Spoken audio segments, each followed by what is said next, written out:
సింహాచలంలో రాధా గాయత్రి శ్రీచరణ్ కుటుంబాల మధ్య వాగ్వాదం నెలకొంది. శ్రీచరణ్ కుటుంబాన్ని రాధా గాయత్రి ఫ్యామిలీ నిలదీసింది. శ్రీచరణ్ ఎక్కడున్నాడో చెప్పాలని రాధా గాయత్రి పేరెంట్స్ ఆందోళనకు దిగారు. హత్య చేసి శ్రీచరణ్ తప్పించుకు తిరుగుతున్నాడని ఆగ్రహం వ్యక్తం చేశారు. ఇటీవల ముస్సోరిలో రాధా గాయత్రి అనుమానాస్పదంగా మృతి చెందింది. తనపై ఆరోపణలు రావడంతో 2 రోజుల నుంచి అజ్ఞాతంలోకి వెళ్లిపోయాడు ఆమె భర్త శ్రీచరణ్. పెట్టిన కంప్లైంట్ వెళ్ళి అక్కడ పోలీసులు రమ్మని పిలిచారు. దానికోసం వెళ్ళాడు. మరి ఏడి ఎక్కడున్నాడు? మీకైనా ఫోన్ మాతో కాంటాక్ట్ లో లేడండి.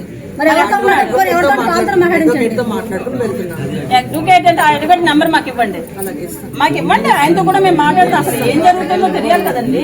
మాకు తల్లిదండ్రులుగా ఉంటాను అని మాకు మీడియా ముందు చెప్పేసి వెళ్ళిపోయిన ఆయన ఈ రోజు ఇంత కార్యక్రమం అవుతుంది. అంతలా దాంట్లో పనే వచ్చింది ఆ అబ్బాయికి.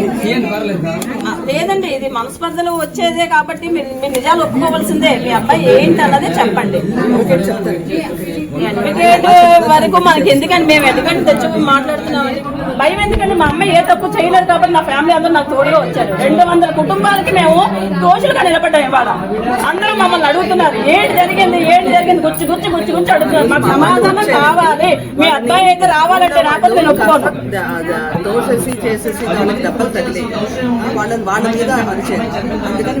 ఏమైనా భరించాలండి, మీ తప్పులేదు, మీ అబ్బాయి తప్పులేదు, న్యాయంగా నిలబడాలి.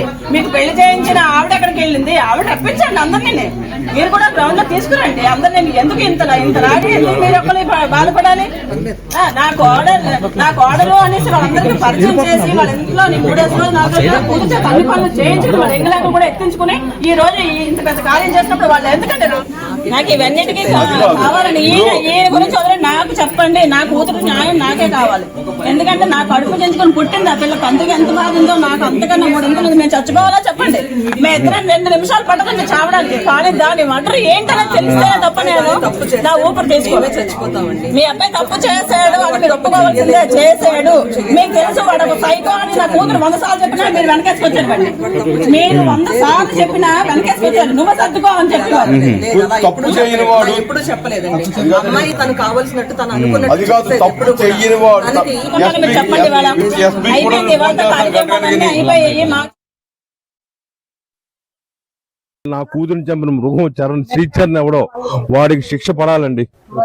ఇదేనండి అరేంజ్ మ్యారేజ్ అండి. పెద్దలంతా నిర్ణయం తీసుకుని పెళ్లి చేసామండి.